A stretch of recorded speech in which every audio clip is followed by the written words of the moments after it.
ನಮಸ್ಕಾರ, ಆರ್ಗ್ಯಾನಿಕ್ ಕಿಚನ್ಗೆ ಸ್ವಾಗತ. ಇವತ್ತು ನಾನು ಮಾಡ್ತಾ ಇರುವಂಥ ರೆಸಿಪಿ ಖಾರ ದೋಸೆ ರೆಸಿಪಿ ಮಾಡ್ಕೊಳ್ತಾ ಇದ್ದೀನಿ. 2 ದಿನಕ್ಕಿಂತ ಮುಂಚೆ ತಿರುಪತಿಗೆ ಹೋಗಿದ್ವಿ. ಅಲ್ಲಿಂದ ರಿಟರ್ನ್ ಬರಬೇಕಾದ್ರೆ ನಾವಲ್ಲಿ ಹೋಟೆಲ್ನಲ್ಲಿ ಖಾರ ದೋಸೆ ತೊಗೊಂಡಿದ್ವಿ. ಅಲ್ಲೆಲ್ಲ ಖಾರ ದೋಸೆ ತುಂಬಾ ಫೇಮಸ್ ಅಂತೆ. ಹೋಟೆಲ್ ಹೆಸರು ಸಹ ಖಾರ ದೋಸೆ ಹೋಟೆಲ್ ಅಂತಲೇ ಇತ್ತು ಸಹ. ಹಾಗಾಗಿ ಟ್ರೈ ಮಾಡೋಣ ಅಂಥೇಳಿ ಖಾರ ದೋಸೆನ ತೊಗೊಂಡಿದ್ವಿ.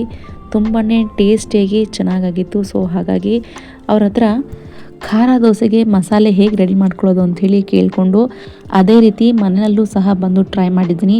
ಸೊ ಆ ವಿಡಿಯೋನ ನಿಮ್ಮ ಜೊತೆ ಶೇರ್ ಮಾಡ್ಕೊಳ್ತಾ ಇದ್ದೀನಿ. ಮೊದಲಿಗೆ ಒಂದು 10 ಬ್ಯಾಡಗಿ ಮೆಣಸಿನ್ಕಾಯಿ ಜೊತೆಗೆ ಸ್ವಲ್ಪ ಹುಣಸೆ ಹಣ್ಣನ್ನು ಹಾಕಿ ಬಿಸಿ ನೀರಿಂದ ಒಂದು 10 ನಿಮಿಷ ಇದನ್ನು ನೆನೆ ಹಾಕ್ಕೊಳ್ಬೇಕು. ಇದ್ರ ಜೊತೆಗೆ ಸಣ್ಣ ಈರುಳ್ಳಿ, 1 ಸ್ಪೂನ್ ಆಗುವಷ್ಟು ಜೀರಿಗೆ, ಹಾಗೆಯೇ ಬೆಳ್ಳುಳ್ಳಿನ ಹಾಕ್ಕೊಳ್ಬೇಕು. ಇದೆಲ್ಲ ಹಸಿಯಾಗೇ ಇರಬೇಕು.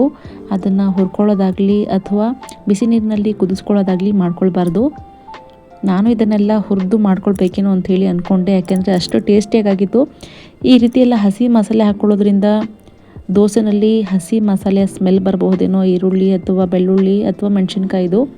ಆದರೆ ಸ್ವಲ್ಪನೂ ಸ್ಮೆಲ್ ಇಲ್ಲದಿರೋ ರೀತಿಯಲ್ಲಿ ಆ ಖಾರ ದೋಸೆಯ ಚಟ್ನಿ ಚೆನ್ನಾಗಾಗಿತ್ತು. ಬ್ಯಾಡಗಿ ಮೆಣಸಿನ್ಕಾಯಿ ಹಾಕ್ಕೊಂಡಿರೋದ್ರಿಂದ ಕಲರ್ ಸಹ ಚೆನ್ನಾಗಿ ಬರುತ್ತೆ. ಅಷ್ಟು ಖಾರನೂ ಸಹ ಇರೋದಿಲ್ಲ. ಆಂಧ್ರ ಸೈಡ್ನಲ್ಲಿ ಖಾರ ದೋಸೆ ಅಷ್ಟು ಫೇಮಸ್ ಅಂತ ನನಗೂ ಸಹ ಗೊತ್ತಿರಲಿಲ್ಲ. ಅಲ್ಲಿ ತಿಂದಾದ್ಮೇಲೆ ಗೊತ್ತಾಯಿತು.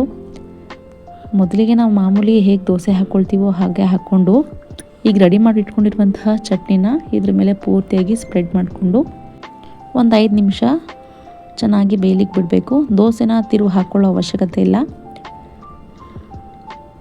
ಈ ಹಬೆನಲ್ಲೇ ಈ ಮಸಾಲೆ ಸಹ ಫ್ರೈ ಆಗಿರುತ್ತೆ. ಅದರ ಮೇಲೆ ತುಪ್ಪ, ಬೆಣ್ಣೆ ಅಥವಾ ಎಣ್ಣೆ ಏನಾದರೂ ಹಾಕ್ಕೊಳ್ಬೋದು ನಮ್ಮ ಟೇಸ್ಟಿನ ಅನುಸಾರವಾಗಿ.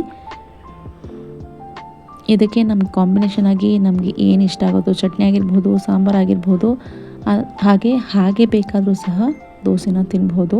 ಆ ಚಟ್ನಿ ಅಷ್ಟು ಟೇಸ್ಟಿಯಾಗಿರುತ್ತೆ.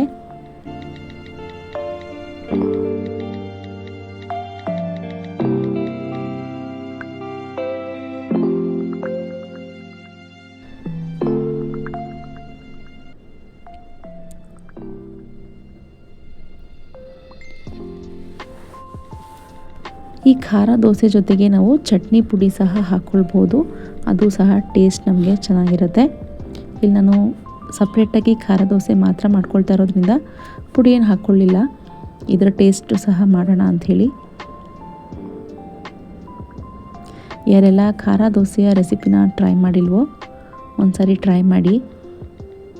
ಆಂಧ್ರ ಶೈಲಿಯ ಖಾರ ದೋಸೆ ನಮ್ಮ ಮನೆಯಲ್ಲಿ ಎಲ್ಲರೂ ಇಷ್ಟಪಟ್ಟು ತಿಂದರು. ಮಕ್ಳಿಗೂ ಸಹ ಇಷ್ಟ ಆಯಿತು. ಬಿಸಿ ಬಿಸಿಯಾಗಿ ತಿಂದರೆ ಚೆನ್ನಾಗಿರುತ್ತೆ. ಯಾವಾಗಲೂ ಒಂದೇ ಥರ ಸಾದಾ ದೋಸೆನ ತಿನ್ನೋ ಬದಲು ಮಕ್ಕಳಿಗೆ ಈ ರೀತಿ ಡಿಫ್ರೆಂಟಾಗಿ ಮಾಡಿಕೊಡ್ರೆ ಇಷ್ಟಪಟ್ಟು ಸಹ ಒಂದು ಎಕ್ಸ್ಟ್ರಾನೇ ದೋಸೆ ತಿಂತಾರೆ ಅಂತಲೇ ಹೇಳ್ಬೋದು.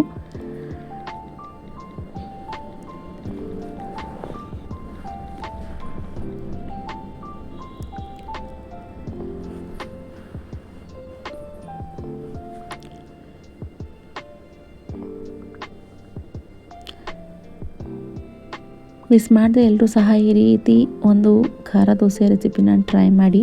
ನನ್ನ ಈ ಚಾನಲ್ನ ಯಾರೆಲ್ಲ ಇದುವರೆಗೂ ಸಬ್ಸ್ಕ್ರೈಬ್ ಮಾಡ್ಕೊಂಡಿಲ್ವೋ ಪ್ಲೀಸ್ ಸಬ್ಸ್ಕ್ರೈಬ್ ಮಾಡ್ಕೊಳ್ಳಿ. ನನ್ನ ಈ ವಿಡಿಯೋಸ್ಗೆ ಲೈಕ್ ಹಾಗೂ ಕಾಮೆಂಟ್ ಮಾಡಿ, ಸಪೋರ್ಟ್ ಸಹ ಮಾಡಿ.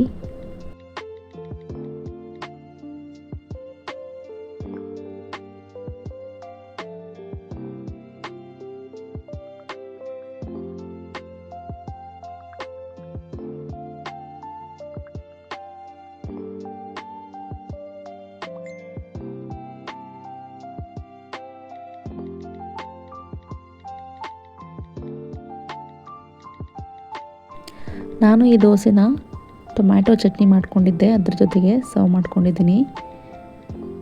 ನಾವು ಯಾವುದೇ ಚಟ್ನಿ ಜೊತೆಗೆ ತಿಂದರೂ ಸಹ ಚೆನ್ನಾಗಿರುತ್ತೆ.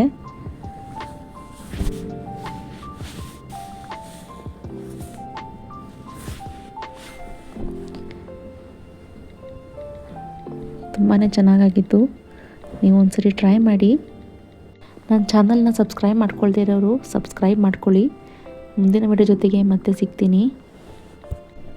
Thank you.